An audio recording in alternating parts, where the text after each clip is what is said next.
Wow, the Patriots. One torn anterior cruciate ligament away from them being a 16-time defending champion of this division. And again, they look better than ever. Same old story. The Bills have hope. There is hope in Buffalo. The Jets add Le'Veon Bell. Also add Quinnen Williams, C.J. Mosley. They're going to be better this year. And the Dolphins look awful, but they do have a new coach in Brian Flores who could give them hope. Donnie, is it just Patriots, or can somebody surprise?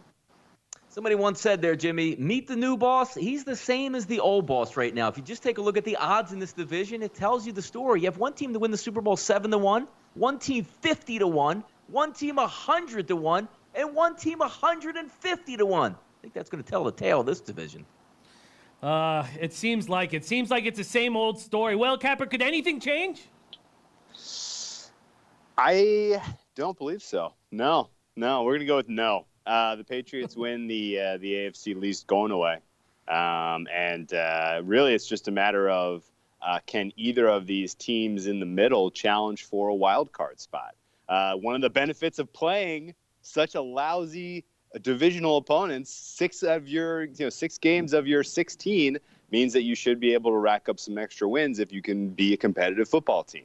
Whether the Bills and the Jets, either of those teams can make a leap and get 9 wins or maybe 10 wins, which is probably more likely what you need to get a wild card spot in the AFC, really is what it comes down to when you want to try to start handicapping this division and whether these teams can make the playoffs.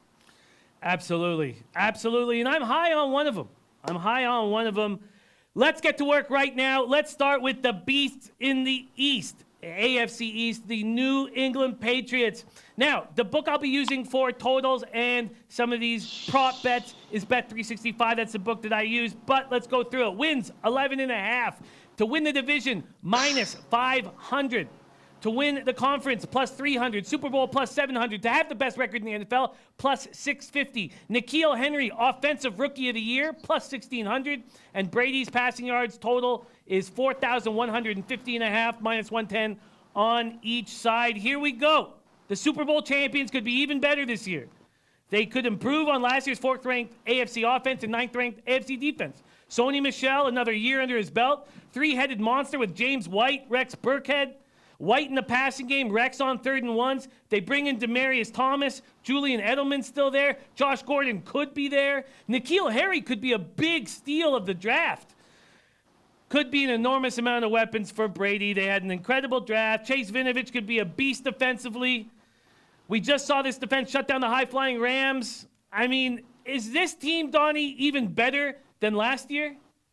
I don't know if they're actually better than they are last year. They lost a lot in free agency here, a lot through attrition, but it doesn't seem like that even matters. And it seems like they always play the same long game in free agency. The teams that win the offseason don't generally win the regular season because you're locking up a lot of money, a lot of moving parts coming in. Doesn't seem to be the case with the New England Patriots, but let's look at it. Like the alarming number that you see, the 11s or the 11.5s in team totals. Immediately you're thinking on the top of your head going, well, if anything goes wrong, that's pretty much going to be out the window. But even like a 5-year split, 12 wins, 14, 13, and 11, they're always going to be right up against it. What's not to like about the Patriots? You have the best coaching staff. You have the best, obviously quarterback in the game, maybe the best player to ever play the game. And then you stand them up behind a dominant offensive line. You roll a number of wide receivers through there that are just interchangeable. As long as Edelman is healthy, he's always open on 3rd down. You have running backs that can interchange, and you have a great defense. And let's not forget, I don't understand this part of it, and Will Capper can get to this as well.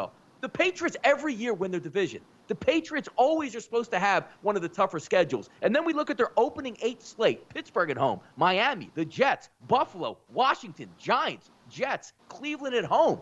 It sounds like a 7-1 heading into the bye week and setting up yet another season where the Patriots are set up to dominate, where you just mix in a win here or there. And oh my God, the Patriots got 12 wins again. Yeah, what a tough team to deal with year in and year out. Whale Capper, are the Patriots better than they were last year? Are they your Super Bowl favorite? Not even close. No. This is I don't, nothing about the way that this Patriots team is coming out to play in 2019 tells me that they are better. They've lost Gronk. They have Brady is a year older.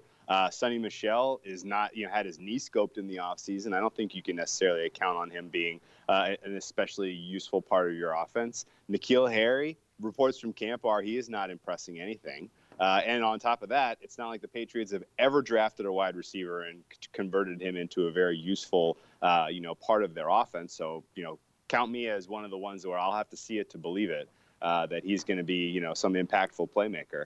I don't think my approach to betting the Patriots this year is about exactly the same as it's been for the last, 5 years.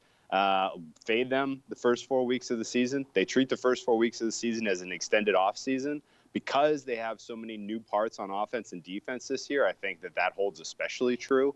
They're not going to be covering spreads. I don't know how you can put this Patriots team on the field with the Steelers week 1, and you're saying basically on power number standpoint that the Patriots are 2 or 3 points better than the Steelers. That doesn't jive to me at all. I know it's opening, banner hanging night or whatever, but like that, these Patriots, especially early in the season, are not substantially better than the other cream of the crop in the AFC.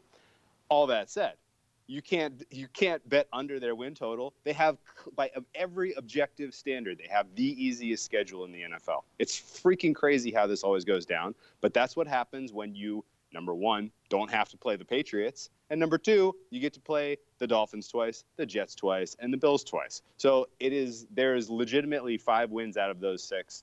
You can argue which one they surprisingly lose. Usually it's at Miami. I don't think that's really threatening this year, but it's the same old for the Patriots here. Don't bet them at this ridiculous price preseason. Wait till they look a little bit suspect, a little bit dicey going out there in the first couple weeks during their extended preseason.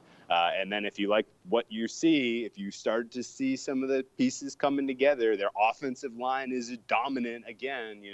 If you start to get that whiff, then by all means back them then at a much better price than you're going to get now for Super Bowl champions or AFC champions. I personally, though, I'm not likely to be on that path this year. I don't think that they are likely to secure one of the top 2 seeds in the AFC. I see other teams in the AFC that I think have higher likelihood of getting to 12, 13, maybe even 14 wins. And if the Patriots aren't playing at home in January, if they don't have a bye week to kind of basically give them a guaranteed path to the AFC title game, things get a lot dicier for this team. They have a whole bunch of turnover in their coaching staff. They have a whole bunch of turnover at key pieces on their roster. All this is kind of brewing to me to be, this is a good opportunity to find some way to take positions against this team early in the season while they figure things out. Well, you had a good look at that last year in the first 4 weeks. I loved watching it at IFBC last summer.